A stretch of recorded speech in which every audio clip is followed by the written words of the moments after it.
The influence of romantic drama on Dai-yu. Cao Shui-qin's mid-18th century work, The Story of the Stone, covers an immense terrain of Chinese culture and social life. At the center of the novel are Dai-yu and his female cousins in their years of adolescence. The work depicts their concerns about love and future marital matters. Cao Shui-qin constantly mentions romantic librettos, specifically Romance of the Western Chamber and Peony Pavilion, adding yet another layer of meaning to the novel. Dai-yu and his cousin Dai-yu in particular yearn for romantic love even though those feelings are frowned upon by society.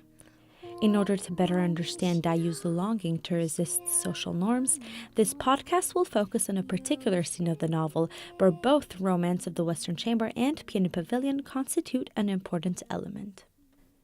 Western Chamber and Peony Pavilion are two exemplars of the scholar and beauty romance, a genre in which a young scholar with a beautiful girl fall in love, overcome hardships, and ultimately marry.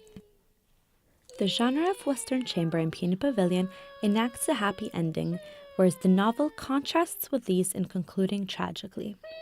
The poetry of the dramas provides Dai-yu and Dai-yu with a common language to transmit their feelings. After she's introduced to these works, Dai-yu is entranced by their power. Lines from the Western Chamber form an important motif in dialogue between Dai-yu and Dai-yu. After reading the drama, Dai-yu and Dai-yu bury flowers in the garden. The flower burial foretells a disastrous ending to their love story, and underlines a contrast between the beautiful endings in the dramas and the bitter fate that awaits Dai-yu. The protagonist of Western Chamber is a woman that makes a strong statement about freedom of choice in marriage by making love to the man of her choice. The play approves that choice by punishing neither her nor her lover and by concluding with their joyous union. Romance of the Western Chamber presents to Dai-yu an unattainable happy ending, encouraging her desire to escape her restrictive conditions. The scene when Dai-yu listens to the girlish voices of the 12 actresses of the garden singing arias from Peony Pavilion demonstrates clearly the effect that the drama has on her.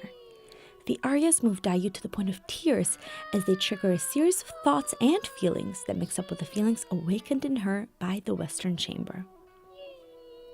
Because for you, my flower-like fair, the swift years like the waters flow. I've sought you everywhere, and at last I find you here in a dark room full of woe. The first two lines ring on in Dai-yu's head, and she recites them to herself as they ignite strong feelings in her.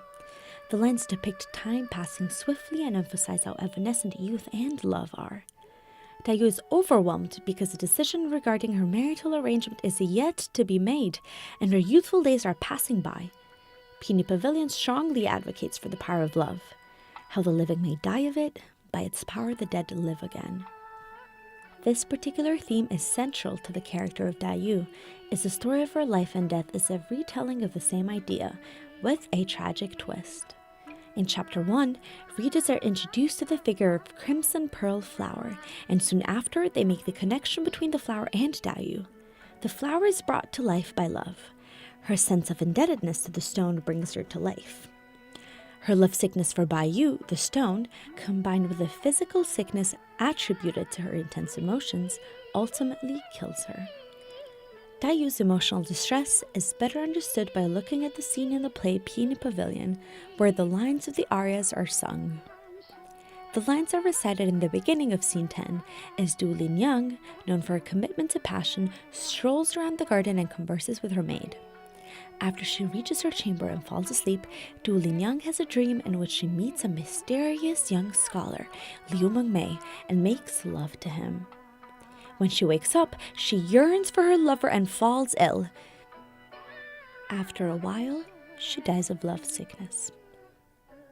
The lines of the arias remind Dai-yu of the romantic feelings that Du Lin and Liu Mengmei expressed to one another in a dream, and of Du Lin's death following the dream. Dai-yu foresees her own death and equates the love of the protagonists of Peony Pavilion to her love with Dai-yu. Similarly to what happens in Peony Pavilion, after Dai-yu's death, Dai-yu goes looking for her spirit, but, unlike Liu Mengmei, he cannot find her. In contrast to Peanut Pavilion, Baiyu's love for Dai-yu cannot conquer death. The story of the stone showcases the conflict within human beings. Life is a mixture of both happiness and sadness, and leading an eternally joyful life is not a part of the human condition. The novel ultimately argues that in a Buddhist world, momentary happiness is just that, momentary and evanescent. The idea of living happily ever after is a concept incompatible with Buddhist belief.